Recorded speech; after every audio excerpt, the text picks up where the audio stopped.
Գյորջյան Կասկադ 60 ամիս փուլային վճարում բազմաթիվ առավելություններ։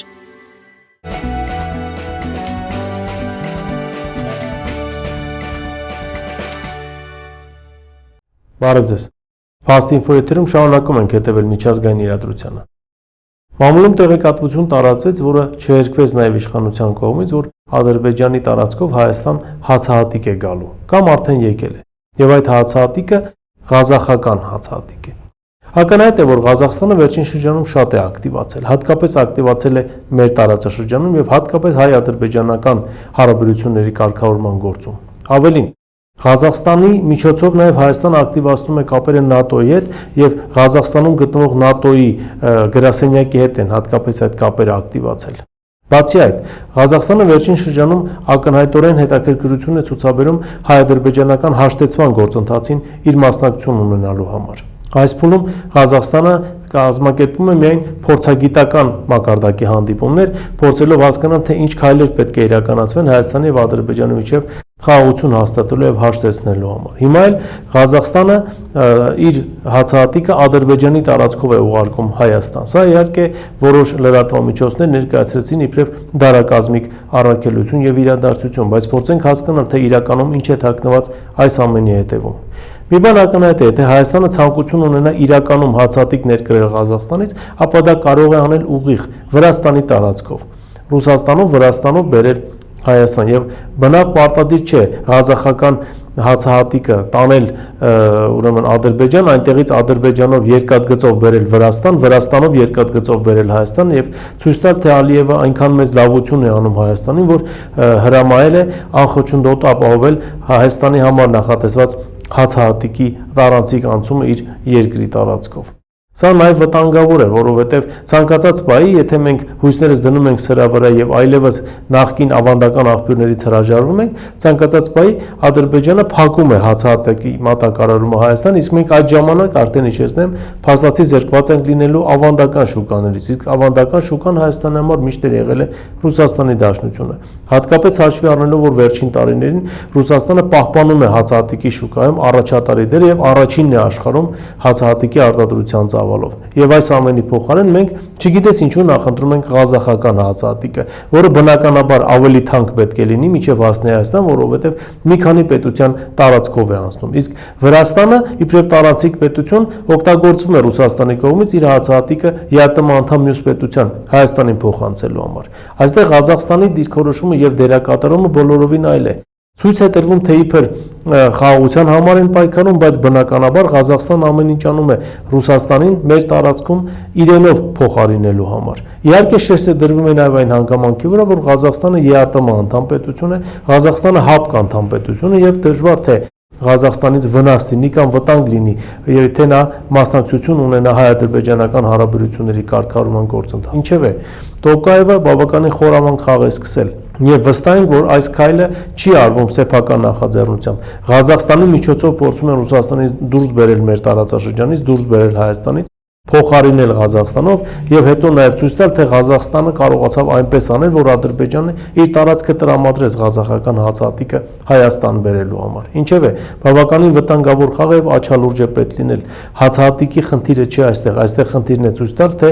Ադրբեջանը շնորհ է անում Հայաստանին եւ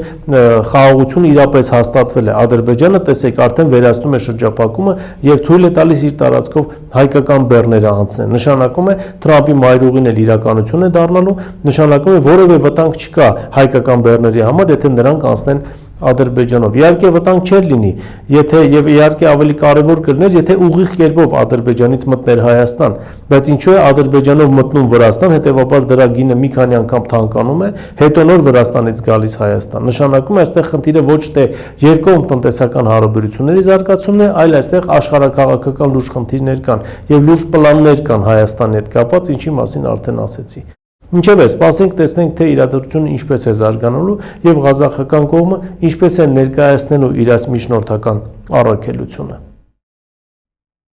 Երկրորդ թեման, որին ցանկանում եմ անդրադառնալ, ռուս-ամերիկյան հարաբերությունների հետ է կապված։ Նախորդ հանդիպումների ժամանակ մենք ներկայացրել էինք, որ ձեռք է բերվել պայմանավորվածություն Ռուսաստանի եւ Միացյալ Նահանգների նախագահների միջև հանդիպել Հունգարիայում։ Եվ ահա երեք միջազգային մամուլը անընդհատ իրար հերթ չտալով նշում էր, թե այդ հանդիպումը տապալվել է։ Թե իբր Ռուբիո Լավրով հեռախոսազրույցում կողմերը չեն կարողացել վերջնական որոշել, թե այդ հանդիպումը երբ է կայանալու եւ որ ամենակարևորը կայանալու է արդյոք այդ հանդիպումը, թե ոչ։ Բայց երեք արդեն ռուսական ԱԳՆ-ն հերքեց այս ամենը, նրան միացավ նաեւ Հունգարիայի արտաքին գործերի նախարարությունը, նշելով, որ աշխատանքները բնականon հունով շարունակվում են եւ կողմերը պատրաստվում են երկու երկրների նախագահների հանդիպմանը։ Բնական է, որ այս հանդիպումը ձեռք չի տալիս Եվրոպական միությանը, որովհետեւ իրենք լուսանցքում են մնում, եթե հանդիպումը կայանում է եւ երկու երկրների ղեկավարները ձեռք են բերում կոնկրետ պայմանավորվածություն ուկրաինական ճգնաժամի հետ կապված եւ ռազմական գործողությունները դադարեցնելու հետ կապված, ապա Միացյալ Նահանգները վերացնում է իր օգնությունը Ուկրաինային ուղղված, հետևաբար նաև Եվրոպական միությունը բավականին ծանր վիճակում է հայտնվում, քանզի ֆինանսական առումով ակնհայտ է եւ տեխնիկական առումով Եվրոպական միությունը չի կարող ապահովել ուկրաինական պատերազմը եւ ամեն ինչով օգնել ուկրաինացիներին։ Մյուս կողմից իրենք բավականին լուրջ վտանգի առաջ են կանգնում սեփական երկրներում, այդ մասին շատ ենք խոսել։ Եթե ռազմական գործողությունները դադարում են եւ պատերազմը ըստ էության կանգնեցվում է թեկուզ մի որոշ ժամանակով, Եվրոպական միության երկրներում են սկսվելու ներքին դժգոհություններ, քանզի բնակչությունը առանց այն էլ ողջավորված չէ, քանի որ ֆինանսական օգնությունը եւ սոցիալական բոլոր ծրագրերը, որոնք նախկինում կային ԵՄ երկրներում, այժմ վերացվում են այդ ծրագրերը եւ գումարը ուղղվում է ուկրաինական ճակատում